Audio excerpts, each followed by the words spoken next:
সকল প্রিয় ছাত্রছাত্রী এডুইন্সের একটি নতুন ভিডিওতে সকলকে স্বাগত। আজকে আমরা অষ্টম শ্রেণী চতুর্থ অধ্যায়ের একটি গুরুত্বপূর্ণ টপিক চিরস্থায়ী বন্দোবস্ত বলতে কি বোঝায় এবং এর প্রধান বৈশিষ্ট্যগুলি কি ছিল সে সম্পর্কে আলোচনা করে নেব।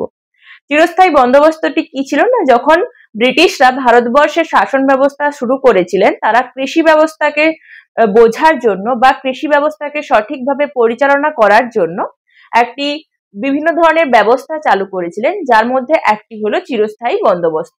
এর পরবর্তীকালেও তারা রায়তোয়ারি, মহলওয়ারি বন্দোবস্ত নামে অনেক ধরনের বন্দোবস্ত বা ব্যবস্থা চালু করেছিল। আজকে আমরা কেবলমাত্র চিরস্থায়ী বন্দোবস্ত সম্পর্কে আলোচনা করে নেব।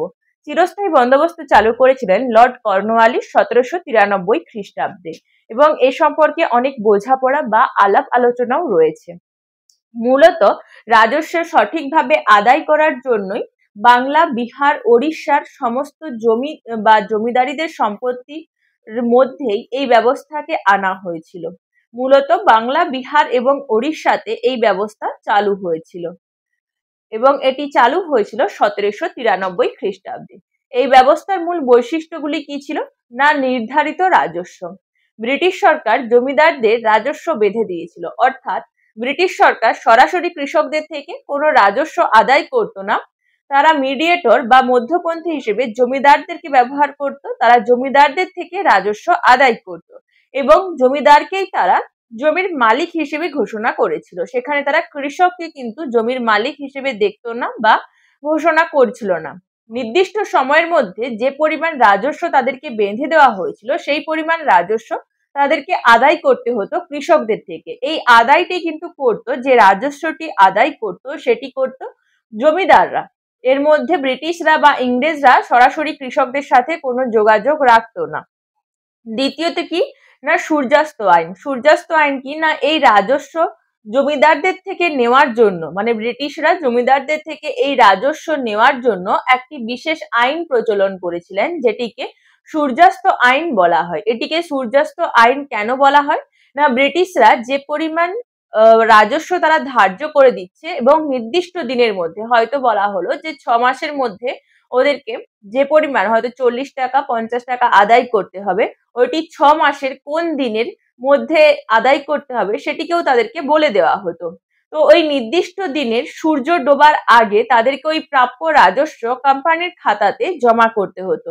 যেহেতু এই কাজটি সূর্য ডোবার আগে সম্পূর্ণ করতে হতো, তাই এটিকে বলা হতো সূর্যাস্ত আইন। আমি উদাহরণ দিয়েও বলে দিলাম যে তাদেরকে হয়তো বলে দেওয়া হলো যে 6 মাসের মধ্যে তাদেরকে 40 টাকা বা 50 টাকা আদায় করতে হতো। ওই 6 মাসের যে নির্দিষ্ট দিন, সেই দিন বা তারিখটিও বলে দেওয়া হতো। সেই দিনের মধ্যেই তাদেরকে রাজস্বটি আদায় করতে হতো সূর্য ডোবার পূর্বে। তৃতীয়ত কি না, তৃতীয়ত হচ্ছে বংশানুক্রমিক অধিকার। জমিদাররা বংশানুক্রমিক অধিকার লাভ করেছিল, অর্থাৎ জমিদারকে তো বলে দেওয়া হয়েছিল যে তারা জমির মালিক, কৃষকদের এখানে কোনো অধিকার ছিল না এবং এই যে এই মালিকানা তারা বংশানুক্রমিক ভাবে লাভ করতে পারত।